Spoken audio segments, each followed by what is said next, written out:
Hello and welcome to this session in which we will discuss the Securities and Exchange Commission and its role in the audit profession.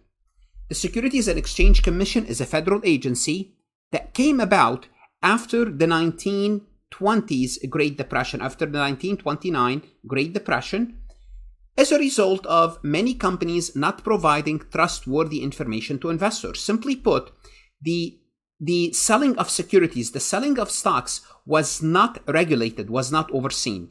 Now, this federal agency came in to ensure investors receive trustworthy information to guide their investment choices. Now, you have to understand, trustworthy is not the same thing as investment grade. Trustworthy means the information is reliable, the information is truthful. Whether it's a good investment or not, that's not the SEC job. As long as you provide the correct information, the trustworthy information, then the investor will make the choice about whether to invest or not. So bear in mind that came after the Great Depression of the late 1930s. It has two major Securities Act, 1933 and 1934. In this session, we will discuss them, but we will not discuss them in much of a details. There's a separate recording about the 1933 and the 1934 Act. Also, the SEC oversees the PCAOB board, the Public Company Accounting Oversight Board that was created in 2002. So this is what they're known for. We talked about the PCAOB in a separate recording. In this session, we'll cover briefly the SEC role of the 1933-1934, but those acts are so important that we have a separate recording for each. So let's go ahead and get started. Before we proceed any further, I have a public announcement about my company, FarhatLectures.com. Farhat Accounting Lectures is a supplemental educational tool that's going to help you with your CPA exam preparation as well as your accounting courses. My CPA material is aligned with your CPA review course such as Becker, Roger, Wiley, Gleam, Miles. My accounting courses are aligned with your accounting courses broken down by chapter and topics. My resources consist of lectures, multiple choice questions, true-false questions, as well as exercises. Go ahead, start your free trial today. The Securities Act of 1933, we'll start with that. That's the first one. Think of IPOs, initial public offering. So when companies go public for the first time, they have to provide information to investors, to potential investors. So when you want to sell those stocks, you have to go through the SEC. The SEC will have to approve your offering, will have to approve your company. For example, Facebook.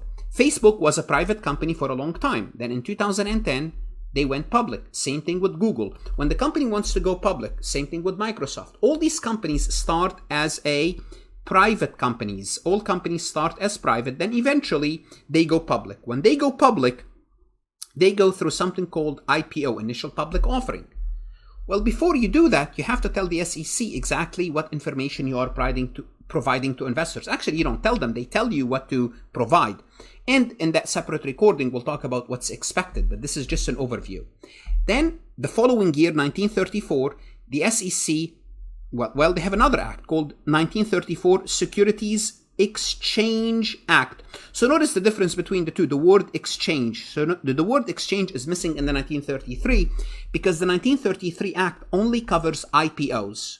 And I'm going to tell you right now, for IPOs, they require more information. They ask for more information because the company is going public for the first time.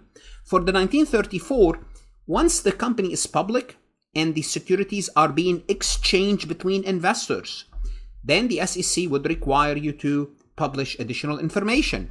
Companies to submit detailed annual reports as well as other reports. These statements are reviewed by the SEC before the securities are sold. Remember, they have to look at your statement. The 1933, 1934, both of them, they require you to issue an independent accountant opinion in the registration, which is the 1933 Act, this is the registration, and subsequent report in the 1934. So in both 1933 and 1934 Acts, you have to issue opinions by the auditors. And that's how the SEC is involved in this auditing process, at least from that perspective. So what are the subsequent reports? What do they require after the stocks are issued? We have to be familiar with those reports. Form S1, a prerequisite form to be filled out before releasing new securities to the public. Always when you want to issue new securities, you have to fill out S1. Remember, S is for securities, if you want to remember. Form 8K, you need to know what Form 8K is.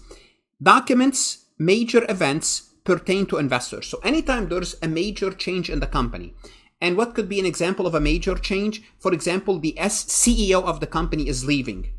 Well, that's a major change. Or there's a major new line of business that they are starting, or they are discontinuing a major operation. Once there's some new information, important information throughout the year, the company can issue 8K to inform the investors. Then there's the 10K. 10K is the annual, and you need to be familiar with this very much, the annual report offering comprehensive financial data, inclusive of audited financial statement. In the 10K, you will publish the audited financial statements, plus the notes, plus many other information. We have one whole section about the 10K, but the 10K is the annual report.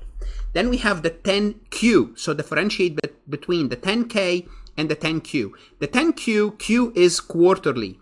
On a quarterly basis, you have to report specific financial details and auditor's evaluation of the financial statements. Now, you don't need to get an opinion for the quarterly report, but evaluation of the financial statements would look at that in a separate recording as well. So the forms are 8K, 10K, 10Q. You need to know what they are, and S1. Just basically what forms are required.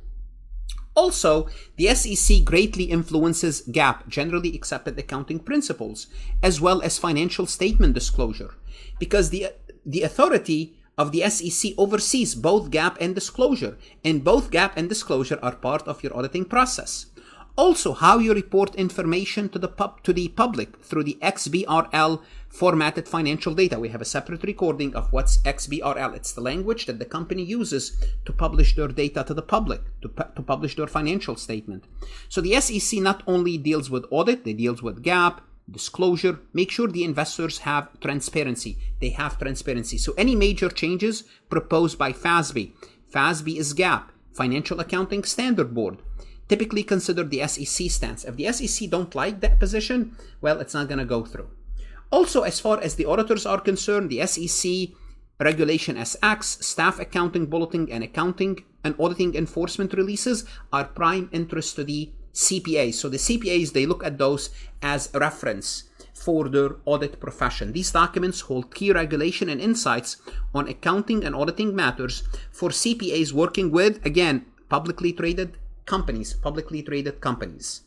Now let's take a look at a multiple choice from Farhat lectures that deals with the SEC. Let's see if we remember our forms. Which of the following form must be filed with the SEC when a company experiences a significant event that's of interest to public investors? Well, is it Form S1? Remember, S1 is when the company wants to issue new securities. S, remember, securities.